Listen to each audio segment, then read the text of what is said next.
نبی صلی اللہ علیہ وسلم نے فرمایا اپنی رشتہ داریوں کو تازہ رکھو، چاہے سلام کے ساتھ ہی کیوں نہیں۔ اگر اتنی استطاعت نہیں ہے کہ ہم ان کو مال دے سکیں یا پھر ان کی خدمت کر سکیں تو سلام تک ہی محدود رکھیں۔ Welcome to another day of understanding قرآن۔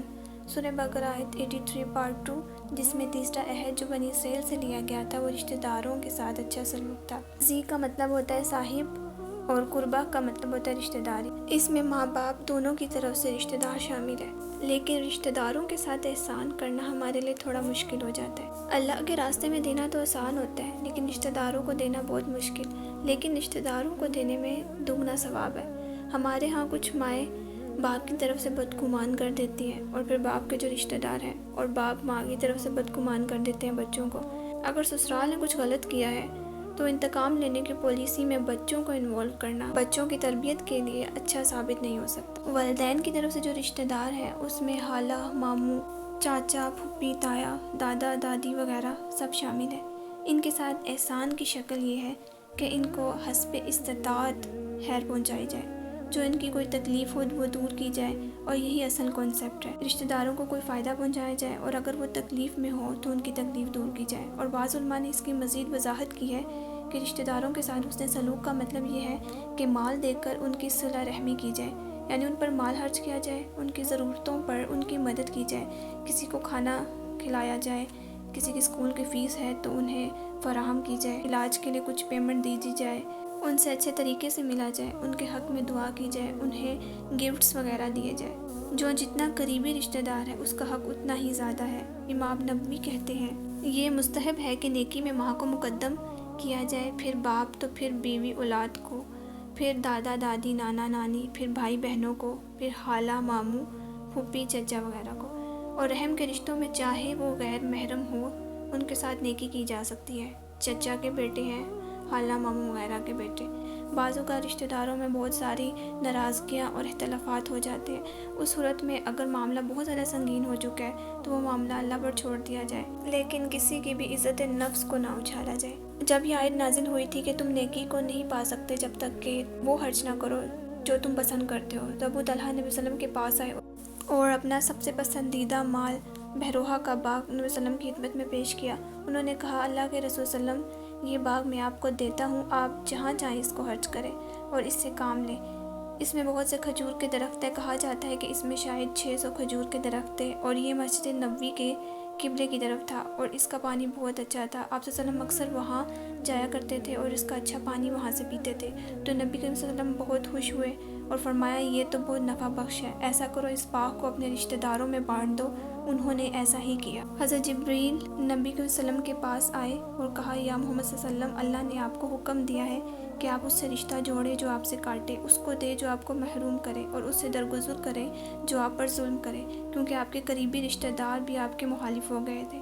تو ایسا ہی ہوتا ہے جب آپ دین کی طرف آتے ہیں، آپ کا رستہ بدلتا ہے، کوئی شکایتیں اور ناراضگیاں پیدا ہو جاتی ہیں، بعض اوقات آپ پر کرٹیسزم کرنے لگتے ہیں، تو ایسی صورت میں آپ نے اپنے رویے کو نارمل رکھنا ہے۔ یوسف علیہ السلام کی مثال ہمارے سامنے ہے کہ جب سارے مرحلے گزرنے کے بعد بھائی ایجپٹ میں پہنچے تو انہوں نے کیا کہا، آج تم سے کوئی انتقام نہیں لیا جائے گا، کوئی پکڑ نہیں تمہاری، اللہ تمہیں بھی اور ہمیں بھی معاف کر دے گا۔ تو خونی رشتوں سے ہم بالکل کٹ آف نہیں کر سکتے۔ نبی کریم صلی اللہ علیہ وسلم نے فرمایا جس نیکی کا جلد اجر مل جاتا ہے وہ صلہ رحمی ہے، یہاں تک کہ کچھ گھرانوں کے لوگ فاجر و فاسق ہوتے ہیں، لیکن جب وہ صلہ رحمی کرتے ہیں تو ان کے مال بڑھ جاتے ہیں، ان کے افراد کی کثرت ہو جاتی ہے، اور پھر یہ صلہ رحمی جو ہے وہ سلامتی کے ساتھ جنت میں لے جانے والا کام ہے۔ اور قطع رحمی ایسا گناہ ہے جس کا وبال انسان مرنے سے پہلے دنیا میں بھی دیکھ لے گا۔ نبی صلی اللہ علیہ وسلم نے فرمایا کوئی گناہ اس لائق نہیں کہ اللہ اس کے کرنے والوں کو دنیا میں جلدی سزا دے دے اور اس کے ساتھ آخرت میں بھی اس کی سزا جمع رکھے، سوائے قطع رحمی، خیانت اور جھوٹ کے، اور قطع رحمی کرنے والا کبھی جنت میں داخل نہ ہوگا۔ چوتھا عہد جو بنی اسرائیل سے لیا گیا تھا وہ یتیموں کے ساتھ اچھا سلوک تھا۔ یاد رکھیں یتیم وہ ہوتا ہے جس کے بالغ ہونے سے پہلے اس کا باپ فوت ہو جائے، چاہے وہ لڑکا ہو یا لڑکی۔ کہا جاتا ہے کہ جانوروں میں سے جس کی ماں فوت ہو جائے وہ یتیم ہوتا ہے، اور انسانوں میں سے جس کا باپ فوت ہو جائے۔ جانوروں میں سے ماں فوت ہو جانے والوں کو یتیم اس لیے کہا جاتا ہے کیونکہ جانوروں کو عموماً ان کی ماں پالتی ہے، باپ کا تو بعض اوقات پتہ ہی نہیں ہوتا۔ لیکن انسانوں میں ماں بھی کیئر کرتی ہے، لیکن اگر باپ فوت ہو جائے تو روزگار کا ذریعہ ختم ہو جاتا ہے اور انسان زیادہ مشکل میں آ جاتا ہے۔ اور ایک اور بات نوٹ کرنے والی ہے کہ بلوغت کے بعد یتیمی نہیں رہتی، یعنی بعض لوگ بوڑھے ہو کر بھی اپنے آپ کو یتیم کنسیڈر کر رہے ہوتے ہیں۔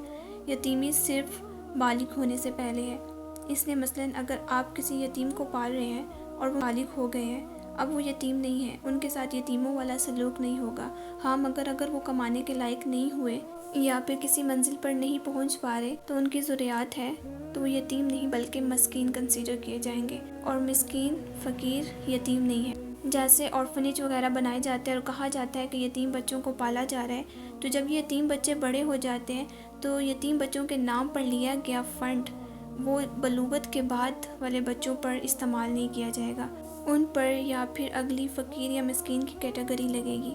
تو اگر ان کے لیے ڈونیشن لیے جائیں گے تو آرفنیج فنڈ نہیں ہوں گے بلکہ صدقات وغیرہ سے ان کے اوپر خرچ کیا جائے گا۔ یہ بات اس لیے ڈسکس کی جا رہی ہے تاکہ اللہ کے ہاں پکڑ نہ ہو۔ منی مینجمنٹ ایک بہت سینسٹیو ایشو ہے جسے سوچ سمجھ کر استعمال کیا جائے گا۔ یتیم کے ساتھ حسن سلوک میں سب سے پہلے ان کی کیئر، ان کے کھانے پینے، ان کی تعلیم کا انتظام، ان کے والدین جو پراپرٹی چھوڑ گئے ہیں یا جو مال چھوڑ گئے ہیں ان کی حفاظت کی جائے اور ان میں سے کچھ بھی استعمال نہ کیا جائے۔ قرآن پاک میں ایک اور جگہ آتا ہے یتیم کے مال کے قریب نہ جاؤ مگر اس طریقے سے جو سب سے زیادہ اچھا ہو۔ یتیم کا مال کھانا حرام ہے، چاہے 1 روپیہ ہی کیوں نہ ہو، اس لیے جو لوگ یتیم خانے چلائے ان کو ان فنڈز کی بہت زیادہ حفاظت کرنی چاہیے، اور خاص طور پر جب ان کے پیرنٹس کی طرف سے کچھ آ رہا ہے۔ یتیم کی پرورش اچھے طریقے سے کی جائے جیسے انسان اپنی اولاد کی کرتا ہے۔ داؤد کہتے ہیں کہ یتیم کے لیے رحم دل باپ کی طرح بن جا اور یہ جان لو کہ جیسا بھوگے ویسا ہی کاٹو گے۔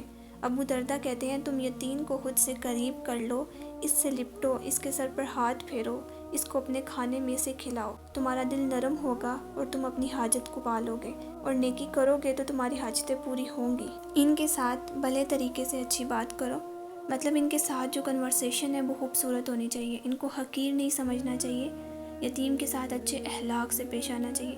قرآن مجید میں ایک اور جگہ آتا ہے یتیم کے ساتھ سختی نہ کرو۔ ابو بکر ابن حبس کہتے ہیں کہ عبداللہ رضی اللہ عنہ جب بھی کھانا کھاتے ان کے دسترخوان پر یتیم ضرور ہوتا۔ کچھ لوگ ہوتے ہیں جو خاص نیکیوں کا خاص اہتمام کرتے ہیں۔ نبی کریم صلی اللہ علیہ وسلم نے فرمایا جو شخص مسلمان والدین کے کسی یتیم بچے کو اپنے کھانے اور اپنے پینے میں اس وقت تک شامل کرتا ہے جب تک وہ خود کمانے نہیں لگ جاتا تو ایسے شخص کے لیے یہ یقینی طور پر جنت واجب ہو جاتی ہے۔ ایک ہے لوگوں کے فنڈز کے اوپر پالنا اور ایک ہے کہ اپنے کھانے میں سے اپنے مال میں سے خرچ کرنا۔ عمیر بن ابی سلمہ جو حضرت ابو سلمہ کے بیٹے تھے یہ یتیم تھے۔ وہ کہتے ہیں کہ میں چھوٹی عمر میں نبی صلی اللہ علیہ وسلم کے پاس زیر پرورش تھا۔ جب میں یتیم تھا کھاتے وقت میرا ہاتھ برتن میں چاروں طرف گھومتا تو رسول اللہ صلی اللہ علیہ وسلم نے فرمایا بیٹے کھاتے وقت بسم اللہ پڑھو، دائیں ہاتھ سے کھاؤ، اپنے آگے سے کھاؤ، یعنی تربیت کرنا اور ادب سکھانا بھی بہت ضروری ہے۔ اسی کے ساتھ ساتھ یتیم کو کانفیڈنس بھی دینا چاہیے، نبی صلی اللہ علیہ وسلم کی زندگی کے معاملات بتانے چاہیے، کیونکہ نبی صلی اللہ علیہ وسلم کے بیہیویئر سے کبھی یہ شکایت دیکھنے کو نہیں ملی کہ میں تو یتیم ہوں یا تو میں یتیم پیدا ہوا تھا، یعنی سیلف پیٹی کا کبھی شکار نہیں ہونے دینا بچوں کو۔ اسی لیے بچوں کو کانفیڈنس دے اور اس احساس کمتری سے نکالیں۔ امام شافعی، امام مالک، امام احمد بن حنبل، امام ابن الجوزی یہ سب یتیم تھے، بڑے بڑے علماء جو یتیم تھے، لیکن انہوں نے اپنا ایک نام روشن کیا، ان کے حالات بچوں کو سنائے کہ اگر ایک باپ چلا بھی گیا تو ساری اپرچونٹیز تو ختم نہیں ہوئی۔